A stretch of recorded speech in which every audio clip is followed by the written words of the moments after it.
아래에서 헛된 것을 보았도다. 어떤 사람은 아들도 없고 형제도 없이 홀로 있으나 그의 모든 수고에는 끝이 없도다. 또 비록 그의 눈은 부요를 족하게 여기지 아니하면서 이르기를 내가 누구를 위하여는 이같이 수고하고 나를 위하여는 행복을 누리지 못하게 하는가 하여도 이것도 헛되어 불행한 노고로다. 두 사람이 한 사람보다 나음은 그들이 수고함으로 좋은 상을 얻을 것임이라. 혹시 그들이 넘어지면 하나가 그 동물을 붙들어 일으키려니와 홀로 있어 넘어지고 붙들어 일으킬 자가 없는 자에게는 화가 있으리라. 또 두 사람이 함께 누우면 따뜻하거니와 한 사람이면 어찌 따뜻하랴. 한 사람이면 패하겠거니와 두 사람이면 맞설 수 있나니 세 겹줄은 쉽게 끊어지지 아니하느니라. 가난하여도 지혜로운 젊은이가 늙고 둔하여 경고를 더 받을 줄 모르는 왕보다 나으니 그는 자기의 나라에서 가난하게 태어났을지라도 감옥에서 나와 왕이 되었음이니라. 내가 본즉 해 아래에서 다니는 인생들이 왕의 다음 자리에 있다가 왕을 대신하여 일어난 젊은이와 함께 있고 그의 치리를 받는 모든 백성들이 무수하였을지라도 후에 오는 자들은 그를 기뻐하지 아니하리니 이것도 헛되어 바람을 잡는 것이로다.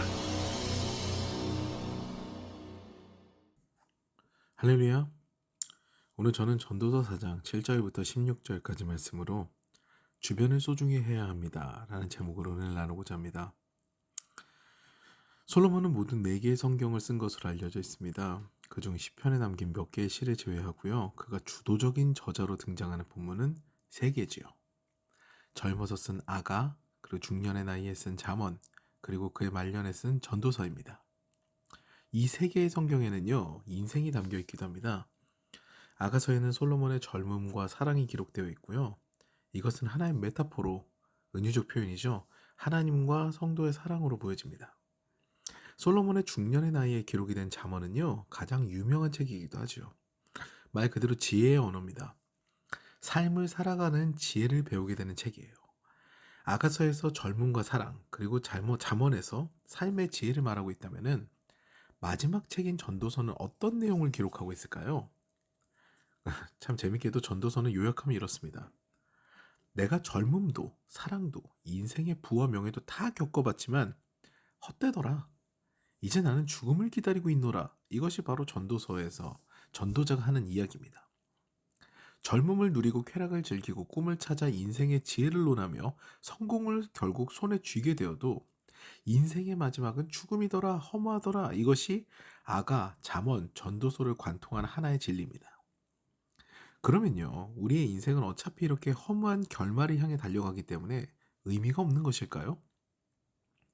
전도서는 아무런 의미가 없는 인생이니 마음대로 살아라. 이렇게 결론 짓지 않습니다. 참으로 허무한 인생이기 때문에 여기서 중요합니다. 결론은 흙으로 돌아가기 때문에 후회하지 않을 인생을 살려면 허무한 것에 의지하지 말고 순간순간 하나님께서 주시는 행복을 찾아야 한다. 이것이 바로 전도서의 참된 주제가 됩니다. 오늘 본문도요, 이 맥락으로 읽어 내려가게 되면 하나의 주제를 맞이하게 됩니다. 하나도 여럿도 아닌 둘, 이것이 바로 오늘 본문의 주제입니다. 좀 모호한가요? 조금 더 정확하게 이야기하면요, 나만을 위해 살지 말고 대중의 인기를 쫓지 말며 주변의 사람과 행복한 삶을 살아가라. 이것이 오늘 본문에서 전도자가 이야기하는 진리입니다. 사람은요, 먼저 자신을 챙기는 존재입니다. 그런데 이것이 지나치게 되면은요, 주변의 사람들이 어느새 사라지고 맙니다.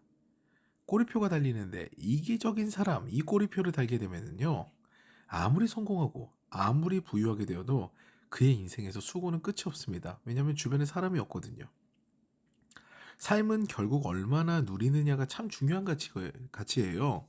내가 돈을 벌어도, 내 권력을 쥐어도 그걸 누려야 되는데요. 주변에 사람이 없으면 누리지 못하게 되는 거죠. 사람과 사람이 공감하면서 또 교감하면서 누릴 수 있는 것들을 누리지 못하는 굉장히 불행한 삶을 살게 되는 것이 홀로 된 사람의 인생입니다. 또 이에 반해서요, 지나치게 대중적 인기를 쫓는 사람도 있습니다. 오늘 본문에서는 지혜로운 한 젊은이로 소개가 되는데요.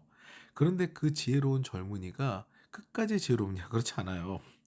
그 역시 다음 지도자가 나타나면요, 받았던 사랑들을 모두 빼앗기는 것으로 나옵니다. 제가 예전에 로마 윗 러브라는 그런 영화를 봤는데요. 그 영화에서 제가 좋아하는 로베르토 베니니라는 배우가 레오폴도라는 사람을 연기를 하는 그런 장면이 등장합니다. 근데 참 재미있는 것이요, 이 레오폴도는요 지극히 평범한 사람이에요. 그런데 갑자기 사람들이 아무 이유 없이 이 레오폴도를 궁금해합니다. 연일 기자들이 쫓아다니고요, 매스컴에 보도가 되고 전담 운전기사가 붙고 말 그대로 유명인이 돼버려요. 아무 이유가 없어요. 그냥 유명인이 됩니다. 그래서 그는요 상당히 불편한 삶을 살죠. 그의 삶이 일거수일투족이 감시당하고 추적당하면서 살게 돼요. 굉장히 불편한 거예요. 그런데요, 갑자기 그가 유명해졌듯이 그의 유명세는요 갑자기 또 사라집니다. 어느 날 사람들은 레오폴도에게서 관심을 뚝 끊고요, 다른 어떤 사람에게 레오폴도에게 보였던 관심을 보입니다. 그 사람이 오늘 아침에 뭘 먹었는지, 그리고 점심에 뭘 하려고 하는지, 뭐 이런 것들에 관심을 갖게 되는 거죠. 레오폴도에게 쏟았던 그 관심이 그대로 다른 사람한테 가요. 그렇게 되니까 레오폴도는 처음에는 굉장히 홀가분해하는데요, 나중에는 상심합니다. 연예병에 걸린 거예요. 사람들이 자기를 안 찾으니까 허무함이 밀려옵니다. 대중적 인기를 쫓는 것, 다시 말해서 불특정 다수의 지지와 관심을 받는 것은요, 인생의 행복과 직결되지 않아요. 그것은 상호 교감이 결여된 그런 관계이기 때문입니다. 연예인들이 인기에 따라서 희비가 갈리고 인기로 인해 불안 증세가 오는 것이 바로 이와 같습니다. 그러면요, 우리는 이 상황 가운데서 어떤 관계성을 가지고 살아가야 행복한 삶을 살 수 있을까요? 전도자는요, 그 내용을 바로 오늘 본문 9절부터 12절까지 기록하고 있습니다. 요약하면 이렇습니다. 주변의 사람을 소중히 하고 함께 살아가라, 이것입니다. 중동 지역은 밤에 상당히 춥습니다. 일교차 크죠. 그런데 이 중동의 밤에서 한 사람이 홀로 밤을 지새는 것과 둘이 함께 이불을 덮고 자는 것은 엄청난 차이가 납니다. 저 역시 성지순례를 갔을 때 베두인 천막에서 잠을 잔 적이 있는데요, 사람 열이 대단하더라고요. 조를 짜는데 4명인조가 있고 3명인조가 있었거든요. 인원에 따라서 그렇게 배정이 됐죠. 천막은 문을 닫고 4명이 자는 천막과 3명이 자는 천막을 제가 동시에 방문해 봤는데요. 함께 방문해 봤는데요. 온도차가 달라요. 3명이 자는 것과 4명이 자는 것은 온도가 다릅니다. 여러분, 근데 인생이 이와 같아요. 인생에서는 문제의 파도가 끊임없이 밀려오거든요. 바다에서 밀려오는 파도가 일정하지 않지만 계속해서 밀려오는 것과 같이, 어떤 거는 낮게, 어떤 것은 높게 파도가 밀려오는 것 같이 계속 문제의 파도가 밀려오죠.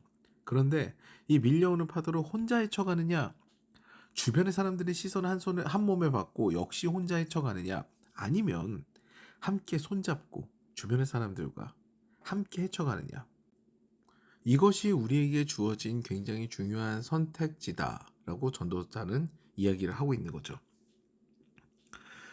주변의 사람들과 함께 울고 웃으며 짧다면 짧고 길다면 긴 우리의 인생길을 행복하게 걸어가라. 이것이 인생의 행복을 찾는 비결 중에 하나다라고 전도자가 이야기하는 겁니다. 사랑하는 여러분, 인생은 혼자 걸어도 외롭고 지도자의 자리를 탐하여서 그 자리에 앉아도 결국은 외롭습니다. 그러므로 주변의 가족과 친구들의 존재가 정말 중요한 거죠. 힘들 때 손잡아주고 함께 걸어가는 존재가 중요합니다. 신앙생활하는 우리들에게는요, 신앙 공동체와 믿음의 교우도 정말 중요합니다. 그러므로 우리는 이 중요한 우리 주변의 사람들을 소중하게 여겨야 됩니다. 그것이 바로 인생길을 행복하게 걸어가는 지름길이 되죠. 하나님께서 우리에게 주신 그 주변의 관계를 소중하게 여기며 그 안에서 인생의 행복을 발견하시는 저와 여러분 되시기를 주님의 이름으로 축원합니다.